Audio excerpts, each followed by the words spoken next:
Cast your mind back to December 2019, half a year after Game of Thrones ended. A new fantasy series came out with gore, nudity, royal houses fighting, epic sword fights, and magical dragons. This series was of course The Witcher, with the lead character Geralt of Rivia played by the much loved movie star Henry Cavill. A large built-in fanbase and an $80 million budget, the first season of The Witcher received high praise. Yes, it wasn't as good as Game of Thrones, and there were plenty of flaws, with timey-wimey storytelling and dodgy CGI.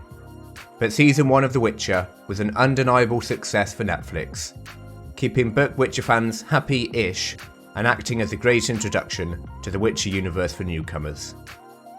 With an audience score of 89% on Rotten Tomatoes, and being the most viewed first season of a show for Netflix, The Witcher's debut season got the series off to a great start. But contrast that to the current state of The Witcher at the end of its third season, and it's an entirely different picture. Viewership is down 30% compared to Season 2, Henry Cavill has left the lead role and is being replaced by Chris Hemsworth's brother. The audience score on Rotten Tomatoes, well, it's not good, currently standing at 24%. And the buzz that The Witcher once had is completely gone. Season 4 and 5 have been greenlit by Netflix, but perhaps due to the writers and actors strikes, or perhaps due to other factors, such as the poor viewership numbers, Season 4 production has been delayed.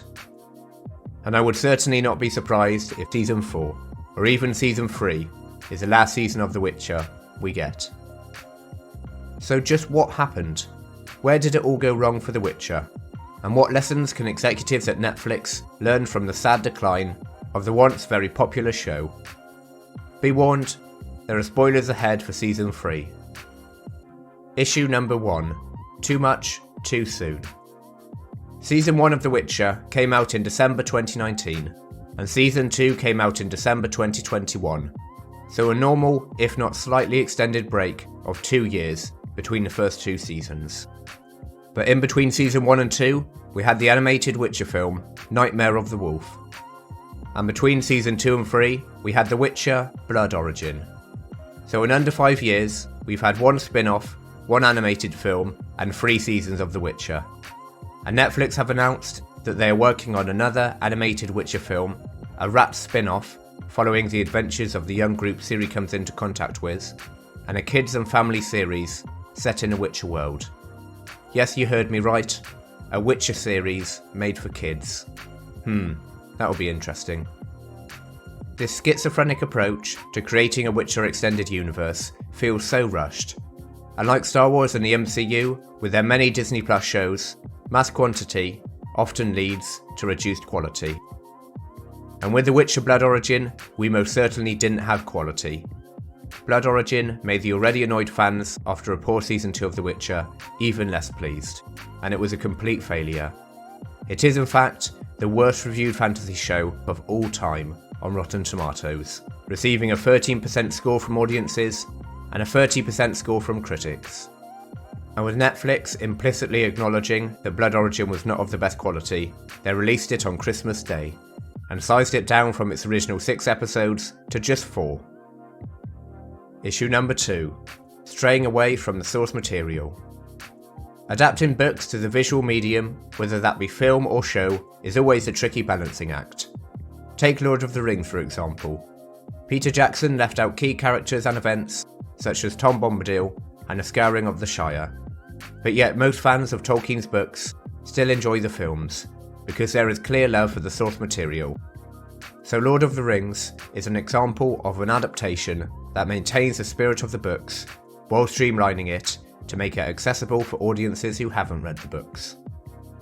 The Witcher, however, has not been able to balance respecting the source material and simplifying the plot for newcomers, somehow failing on both counts, by taking a character from the Witcher novels and completely changing their motivations and actions, whilst also being overly complicated and confusing for people unaware of Witcher lore and history.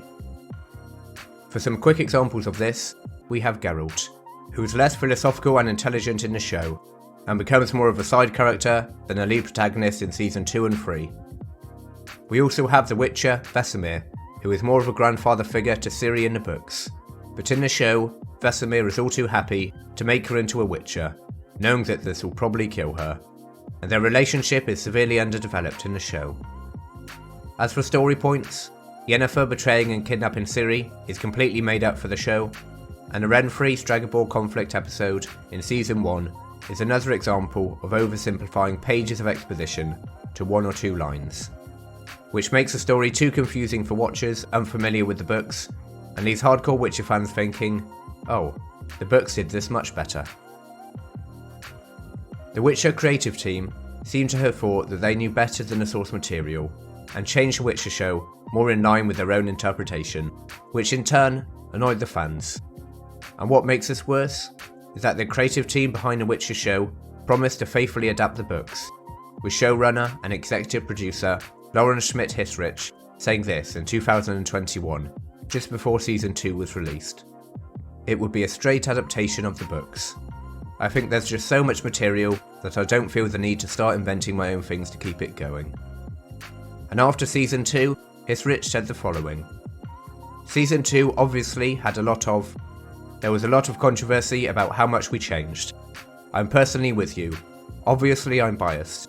I thought that Blood of Elves was incredibly difficult to adapt, because there wasn't a lot of big action. So from being promised that The Witcher would be a straight adaptation of the books, to admitting that Season 2 had a lot of changes.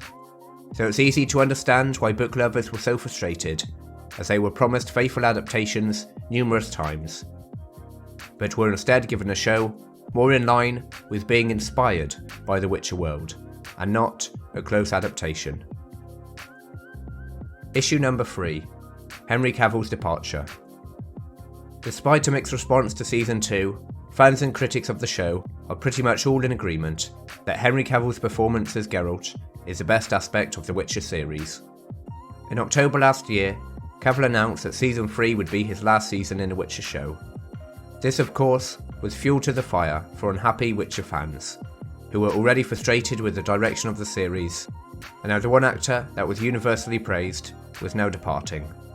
What made this news even more damaging to Netflix was that many speculated that Cavill left The Witcher due to creative differences, feeling that the show was moving away from the established lore of the books. Cavill was a notoriously huge fan of the Witcher novels and games, and before The Witcher started shooting, he actively asked his agent to try and land him his dream role of Geralt. And yet 3 seasons in, he is left, leaving many to wonder what went so wrong. Cavill at the time was announced to be returning as Superman, something which is no longer the case. So perhaps he left The Witcher in preparation for future Superman movies, but it seems more than probable the writing and direction of The Witcher had a larger part to play in Cavill leaving, with former Witcher writer Beau DeMayo saying the following. I've been on shows, namely Witcher, where some of the writers actively dislike the books and games, even actively mocking the source material. As an admittance to the show's reliance on Cavill, and a rather insulting lack of confidence in his replacement, Liam Hemsworth, the official Netflix Witcher Twitter account posted a tweet with the text, "Yes, he's still in Season 3. This shows just how important Cavill's involvement in the series was, with Netflix so worried that people wouldn't watch Season 3 of the show that they had to throw Hemsworth under the bus to let people know Cavill was still there for the 3rd season. So with past seasons and outside noise addressed, what about the 3rd season of the show? Well, it's good and bad. It's not as good as Season 1, but better than Season 2. Geralt, Yennefer and Ciri feature heavily in the first few episodes, and then in the rest of the season, they fight for screen time with an overly stuffed cast. With political manoeuvring taking a heavy focus this season, there is a lot of world building, which pushes monster hunting and Geralt and co very much to the side. What Season 3 does better is sticking to the lore. It's certainly not novel accurate, but it's less of a change than in Season 2. There are also some good side characters such as Triss, Desaria, Vilgefortz, Graham McTavish as Dijkstra, and Lars Mikkelsen as Stragobor. Unfortunately, these characters, save for Dijkstra and Desaria, get very little screen time, due to weak characters such as Fringilla, Francesca, and Prince Radovid, and some incredibly cringy witches, taking up a substantial amount of the runtime. Jaskier, played brilliantly by Joey Beatty, also sports the most distracting bad wig I've seen for a long time, and is involved in a gay relationship with Prince Radovid, who just comes off as creepy, with really embarrassing dialogue. And this relationship between Jaskier and Prince Radovid takes him away from Geralt, which was the best pairing in the show. The geography of Season 3 is also quite bad, with time and distance completely thrown out of the window. Most of the time, I had no idea where the characters were, or how far away from Nilfgaard, Sintra, or Rodania they were. A map or overview of what was going on would have helped, as would spending more time with Geralt, Yennefer and Ciri, just travelling from one place to another, taking a bit of time to slow the pace of the show down. The fight choreography with Henry Cavill was brilliant, and I think that this season features some of the best fight scenes in the entire show. And the fact that Cavill is doing most of his stunt work really makes a difference, as you can see his face as he battles soldiers, Volgeforts, and one or two times he fights a monster. However, the larger fight scenes without Cavill fall flat.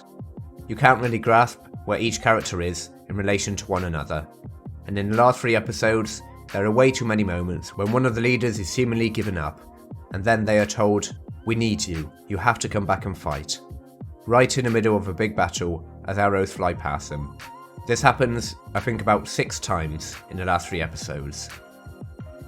So in summary, Season 3 is better than Season 2, but focuses on convoluted political machinations, lame side characters, and all too often separates the characters you want to be together. And we don't yet actually get to see Liam Hemsworth become Geralt, so perhaps in Season 4 they will just replace Cavill as Hemsworth straight away without a transition or plot point to explain why Geralt looks different. Or perhaps Cavill will be in the early part of Season 4, which seems like the less likely option to me. So whatever they do, it's going to be very interesting to see how they pull off the swap from Cavill to Hemsworth.